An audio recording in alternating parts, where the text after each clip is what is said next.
నమస్కారం అందరికీ. ఇవాళ మనతో పాటు మన స్టూడియోలో ప్రముఖ ఆధ్యాత్మికవేత్త, జ్యోతిష్య వాస్తు నిపుణులు అయిన బ్రహ్మశ్రీ ఉమామహేశ్వర సిద్ధాంతి గారు మనతో ఉన్నారు.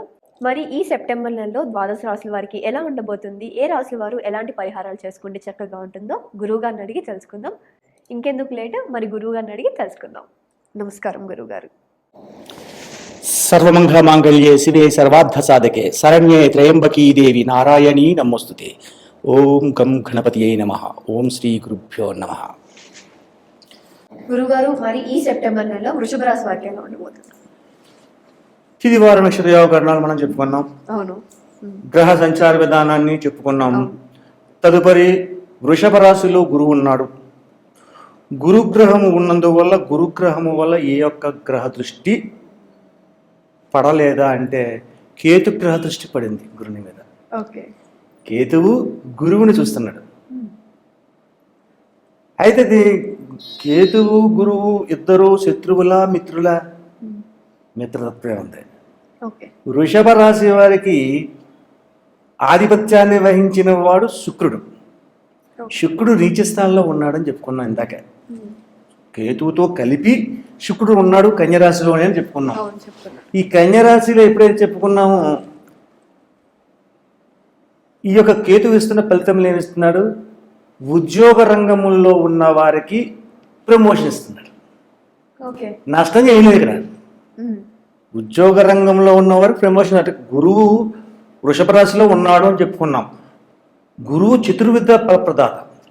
ఉద్యోగ రంగం, నిలకడి అయిన ధనయోగం, సంఘ గౌరవ మర్యాద పలుకుబడులు, ఉన్నతమైన పదవులు అందించేది గురుగ్రహం.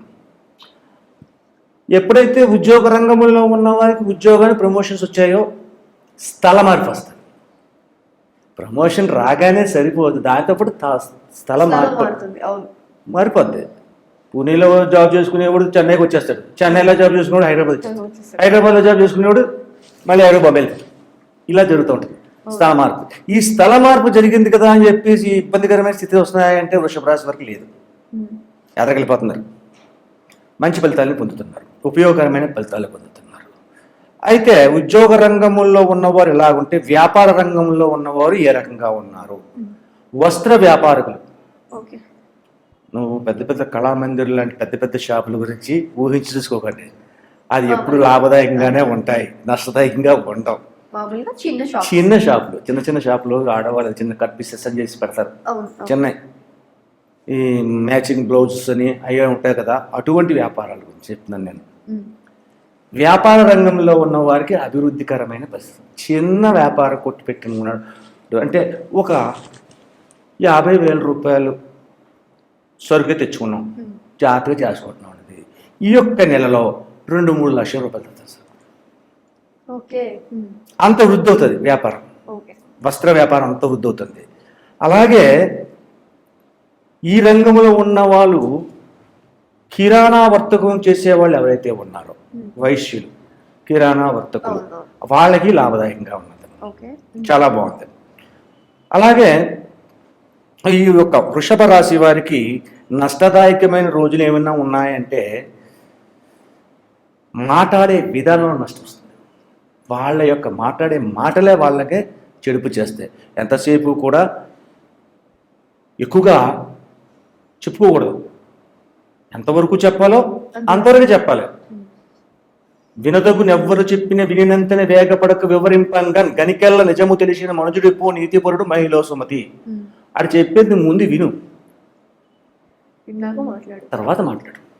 అంతేగాని నువ్వే మాట్లాడితే వాగుడికాయ గడగడ వాగుతాడు రైడు అని చెప్పి పక్కన పెడతారు.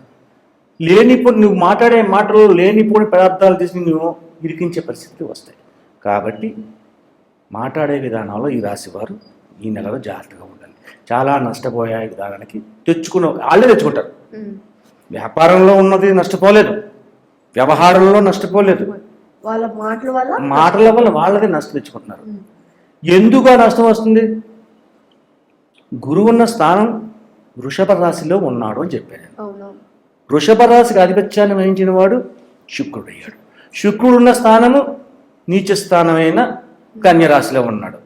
బుధ శుక్రులు ఇద్దరు, గురు బుధులు ఇద్దరు శత్రువులు. శుక్రుడికి శత్రువే. అవును. శుక్రుడితో బుధునితో కలిసి ఉన్నాడు శుక్రుడు, కేతుతో కలిసి ఉన్నాడు శుక్రుడు. అవును. దానివల్ల శత్రుభావాన్ని వస్తుంది. కాబట్టి మీ యొక్క మాట విధానం వల్ల మీరు చేసుకున్న దాంట్లోనే తప్పు జరుగుతుంది. కాబట్టి తస్మాత్ జాగ్రత్త. ఎక్కువగా మాటల్లో ఆచితూచి మాట్లాడాలి. తొందరపడకూడదు. వీళ్ళు మాట్లాడుతున్నారంటే మనం మాట్లాడే విధానం ఏ రకంగా ఉంది, ఎంతవరకు మాట్లాడాలి, ఎంతవరకు ఉండాలి. అనువు కాని చోట అధికుల మన రాదు, కొంచెం ఉండుటెల్లా కొదవు కాదు, కొండ అద్దమందు చిన్నదై ఉండదా, విశ్వదాభిరామ వినుర వేమ. చెప్పాడు కదా చెప్పారు. వేమన్ గారు. అనువు కాని చోట అక్కడ మనకు అనువు లేదు, ప్లేస్ మనది కాదు, గురుడున్న ప్లేస్ కరెక్ట్ కాదు, అనువైన ప్లేస్ కాదు. అధికం అనకూడదు, కొంచెమే మనం చాలా అంటే తప్పేం కాదు. కొంచెం ఉండుటల్లా కొదవ కాదు, అదే తక్కువ కాదు, కొంచెం ఉండటం మంచిదే. కాబట్టి ప్రతి మాటలను ఆచితూచి వ్యవహారాన్ని అర్థం చేసుకుని ఏ వ్యవహారంలో ఎంతవరకు మాట్లాడాలో అంతవరకు మాట్లాడాలి. ఆ రకంగా ఎదురుకెళ్తే వృషభ రాశి వారికి అనుకూలవంతమైనటువంటి పనులు పొందగలుగుతారు. మరి ఈ వృషభ రాశిలో ఉన్న విద్యార్థులకు ఎలా ఉండబోతుంది? వృషభ రాశిలో ఉన్న విద్యార్థులు ధన పంచమాధిపత్యాన్ని వహించిన వాడు బుధుడు. అవును. ఈ బుధుడు తృతీయ స్థానమైన దాంట్లో ఉన్నాడు. అయినా పర్వాలేదు, విద్యార్థులకి లోటు లేదు. ఈ వృషభ రాశిలో ఉన్న ఉద్యోగస్తులు అందరూ కూడా మంచి ర్యాంకులు తెచ్చుకోవడము, 10 మంది చేత మన్నన పొందడం అనేది జరుగుతుంది. ఇక్కడ మళ్ళీ విద్యార్థులకు కూడా ఇదే మాట చెప్పాలి, ఎక్కువగా మాట్లాడచ్చు. ఎక్కువ మాట్లాడితే తక్కువ అయిపోతారు మీరు. తప్పు మీరు చేసిన వాళ్ళు వృషభ రాశి వారికి వస్తుంది. కాబట్టి ఎక్కువ మాట్లాడకూడదు విద్యార్థులైనా సరే. ఈ వృషభ రాశి విద్యార్థులకి ఈ రంగంలో ఈ నెలలో అనుకున్న పనిని సునాయాసంగా పూర్తి చేస్తారు. ఓకే. అంత బాగుంది. మరి ఈ వృషభ రాశిలో ఏమన్నా ఇన్వెస్ట్మెంట్స్ పెట్టాలనుకున్న వాళ్ళు? వృషభ రాశి వారికి ఒక మాట చెప్తున్నాను, ఈ సెప్టెంబర్ నెల కొత్త వ్యాపారాలని ఆఫ్ చేసుకుని తదుపరి ఆలోచిస్తే చాలా మంచి జరుగుతుంది. ఎందుకంటే ఉన్న స్థాన విధానం బాగానే ఉన్నా కూడా ఉన్న వ్యాపారాన్ని చేయండి, కొత్తగా వ్యాపారం పెట్టద్దు. నమ్మించి దగా చేసే విధానాలు ఎక్కువ కనబడతాయి. కనుక కొత్త వ్యాపారాన్ని ఆఫ్ చేయండి. కొత్తగా చేయాలనుకున్న వ్యాపారం, మీరు బట్టల కొట్టు ఉంది, బట్టల కొట్టుతో పాటు ఒక 1 గ్రామ్ గోల్డ్ పెడదాం అనుకున్నారు. మన లెవెల్లో అంతా మాట్లాడుకోవాలి, గోల్డ్ షాప్ అనకూడదు. 1 గ్రామ్ గోల్డ్ పెడదాం అనుకున్నాం, కానీ వద్దు. ఇప్పుడు ఈ నెల ఆగండి, సెప్టెంబర్ అయ్యాక ఆగండి, అప్పుడు చూసుకుందాం. ఇప్పుడు అంటే గ్రహ మార్పు జరుగుతుంది మళ్ళా, అప్పుడు ఎక్కువగా ఫలితం వస్తుంది. గ్రహ మార్పు ఎప్పుడైతే జరుగుతుందో గురుడు వెళ్ళి వృషభ రాశి నుంచి మిథున రాశిలోకి వస్తాడు. అక్కడికి వచ్చేసరికి యోగదాయకమైన స్థితి పొందుతున్నారు. శత్రుస్థానంలోకి వస్తున్నాడు, అది కూడా శత్రుస్థానం గురుడికి, అయినా యోగదాయకమైన స్థానంలో వెళ్తున్నారు. అప్పుడు ఆలోచించాలి. వ్యాపార స్థానానికి వెళ్తాడు గురుడు, అప్పుడు మాట్లాడు. ఇప్పుడు వృషభ రాశిలో ఉన్న స్త్రీలకు అంటే ఇంట్లో నుంచి ఏమైనా బిజినెస్ చేసుకోవచ్చా? ఇంటిలో ఉండి బిజినెస్ చేసుకోవడం అనేది వృషభ రాశి వారికి ఈ నెలలో అంత ఉపయోగకరం కాదు. స్త్రీలకు కూడా వ్యాపార రంగంలోని ఈ యొక్క నెలలో ఉపయోగకరంగా లేదు. ఎందుకంటే కొత్తగా వ్యాపారం పెట్టాలి స్త్రీలన్నా కూడా, అంతే కదా, కొత్తగా పెట్టాలి. ఇప్పుడు ప్రారంభం చేసినందువల్ల నష్టాన్ని చూస్తారు కానీ ఉపయోగదత్వమైన పరిస్థితి లాభాలని చూడరు. కాబట్టి స్త్రీల విధానంలో వృషభ రాశి స్త్రీ పురుషుల విధానాన్ని, భార్యాభర్తల విధానం చక్కగా ఉంది. ఎందుకంటే చిన్న చిన్న గొడవలు పడినా భార్యాభర్తలు కలిసి ఉన్నారు, కుటుంబాన్ని సమదృష్టిగా చూసుకుని వెళ్తున్నారు. కాడెద్దులు కలిసి ఒకే బండిని ఎలా లాగుతాయి అలా లాక్కుంటే వెళ్తున్నారు. చాలా బాగుంది కుటుంబ దాంపత్య విధానం, అటువంటి విధానం ఉంది భార్యాభర్తల మధ్య. ఇప్పుడు వృషభ రాశిలో ఉన్న ఫిల్మ్ ఇండస్ట్రీ అంటే ఇండస్ట్రీలో యూట్యూబ్స్ లో ఎలా ఉండే వాళ్ళకి ఎలా ఉండదు? నువ్వు అడిగిన క్వశ్చన్కి ఫిల్మ్ ఇండస్ట్రీ గురించి అడిగావు. ఫిల్మ్ ఇండస్ట్రీ వాళ్ళకి వృషభ రాశికి రాజ్యస్థానం ఏది? కుంభరాశి. కుంభరాశికి అధిపతి ఎవరు? శని. శని వక్రీగతిలో కుంభరాశిలోనే ఉన్నాడు, రాజ్యస్థానము. మకర కుంభరాశులకు ఆధిపత్యాన్ని వహించాడు శని, దాన్నే సంస్కృత పదంలో ఏమన్నారు? నక్రశ్య కుంభరాశస్య నాయక సూర్యనందన. ఓకే. సూర్యుని కుమారుడు అయ్యాడు. శని వాహన క్షేత్రాధిపతి, వృషభానికి వాహన క్షేత్రాధిపత్యాన్ని వహించిన స్థానము రవి. రవి సప్తమ దృష్టిలో శనిని వీక్షిస్తున్నాడు, శని రవిని వీక్షిస్తున్నాడు. మకర కుంభ రాశులకు ఆధిపత్యాన్ని వహించారు కాబట్టి ఆ రెండు రాశులు సినీ రంగానికి సంబంధించిన రాశులు. సినీ రంగానికి సంబంధించిన రాశులు. కొంతమంది జ్యోతిష్యులు చాలా మంది దెబ్బతిన్నారండి, కొంచెం గొప్పలు అయిపోతారు అనుకున్నామండి, అవలేదండి, అవరండి అని చెప్పారు. అవన్నీ తప్పది, అది ఒప్పుకోరు. ఇప్పుడు సినీ రంగంలో ఉన్నవారు చెప్పాలంటే సింపుల్గా ఎస్ఎస్ రాజమౌళిని తీసుకుందాం. పెద్దవాడు, పెద్ద తెలివైనవాడు, మహా. ఈ యొక్క వృషభ రాశిలోని ఉంటే ఆ రాజమౌళి ఏ రకంగా ఆలోచిస్తాడో సినీ రంగంలో ఉన్నవారు అదే ఆలోచన ఉంటారు.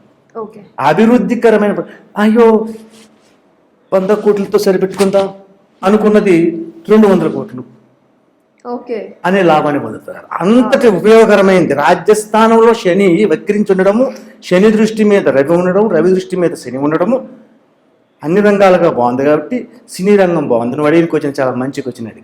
అవునా? ఓకే. ఇప్పుడు మరి అన్ని వృత్తుల వాళ్ళకి ఎలా ఉందో వివరించారు, మరి పరిహారాల ద్వారా కొంచెం వివరించండి. వృషభ రాశి వారికి పరిహార విధానం అంటే వెంకటేశ్వర స్వామి గుడిలోని అన్నదాన విధానాన్ని అవలంబించాలి. వెంకటేశ్వర స్వామి గుడిలోని మేషరాశి వారికి వెంకటేశ్వర స్వామి గుడి చెప్పారు కదా అంటారు, వృషభ రాశి వారికి వెంకటేశ్వర స్వామి గుడి చెప్పాలి అన్నాను. ఎందుకు చెప్పాలి? వృషభ రాశి వారికి ఉన్న పరిస్థితుల్లో పంచమ కేతువు దృష్టి గురుని మీద ఉంది అన్నాం కదా. కేతు విధానాన్ని సమతల్యం చేసేది ఎవరు? వెంకటేశ్వరుడు, కలియుగ దైవం. అయితే ఇక్కడ కృష్ణ తులసిని ఆకులు ఉంటాయి. ఆ కృష్ణ తులసి ఆకులను తీసుకుని వెళ్ళి వృషభ రాశి వారు శనివారం నాడు కాదు, శుక్రవారం నాడు తీసుకెళ్ళాలి. ఉదయకాలాన్నే శుక్రవారం నాడు కృష్ణ తులసి ఆకులు, కొబ్బరికాయ, అరటిపళ్ళు ఇవి ఉంటాయి కదా పూజా ద్రవ్యాలు, అవితో పాటు ఈ యొక్క కృష్ణ తులసి ఆకులు తీసుకెళ్ళి పటికి బెల్లం మిశ్రి చిన్న చిన్న చిప్స్లా ఉంటాయి, అవి 1/4 kg ఎన్నో పట్టుకెళ్ళి అష్టోత్తర పూజ చేయించి శుక్రవారం ఉదయం అష్టోత్తర పూజ చేయించి, అష్టోత్తర పూజ చేసిన తర్వాత ఆ యొక్క ప్రసాదాన్ని అక్కడ ఉన్న భక్తులు 50 మందికి పంచి అక్కడ గుడికి కొద్దిగా భక్తులకు అడ్డు లేకుండా వెంకటేశ్వర స్వామి మనకు కనపడేలా కూర్చుని శివనామ సంకీర్తన చెయ్యండి. ఓం నమ శివాయ, హరహర మహాదేవ, శంభో శంకర, లేదు మహామృత్యుంజయ మంత్రం, ఓం త్రయంబకం యజామహే సుగంధిం పుష్టివర్ధనం ఉర్వారుకమే వందనా మృత్యో మృత్యయ మామృతాత్. ఇది చెప్పండి.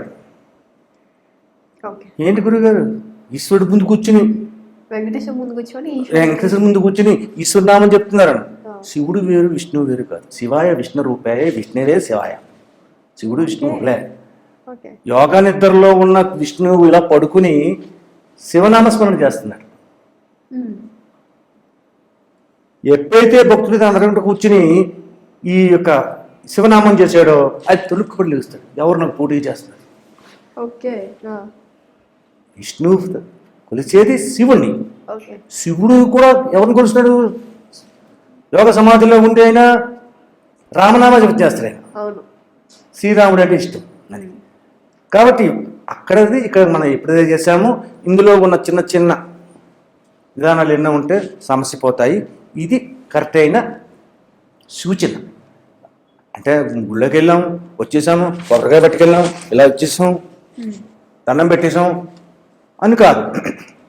గుడికి వెళ్ళినప్పుడు, వెంకటేశ్వర స్వామి గుడికి వెళ్ళినప్పుడు గుడి చుట్టూ 11 సార్లు ప్రదక్షిణ చేయాలి. 11 సార్లు ప్రదక్షిణ చేయమన్నాను కదా అని చెప్పేసి గబగబా గబగబా పరిగెట్టేయకూడదు. శ్రీనివాస గోవింద, శ్రీ వెంకటేశ గోవింద అనే పదాలని మనం తీసుకుని ప్రదక్షిణ విధానం చేయాలి.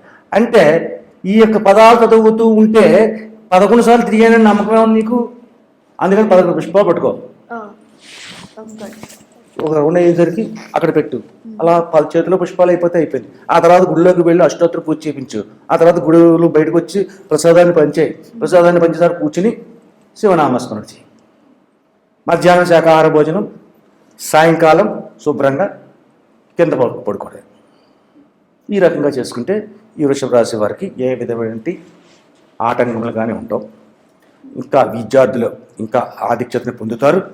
ఇలా చేసినందువల్ల ఉపయోగకరమైన పరిస్థితులు వస్తుంది. మరి చూశారు కదా, వృషభ రాశిలో ఉన్న అన్ని రంగాల వారికి చాలా బాగా చెప్పినందుకు ధన్యవాదాలు గురువు. ఆయుష్మాన్ భవ. మరి గురువు గారు చెప్పిన పరిహారాలన్నింటినీ ఉపయోగించుకొని జీవితాన్ని బాగు చేసుకోండి. మీకు ఇంకా ఏదైనా సందేహాలు ఉంటే కింద స్క్రోల్ అయ్యే నెంబర్ని కాంటాక్ట్ అయ్యి గురువు గారిని సంప్రదించవచ్చు. Thank you.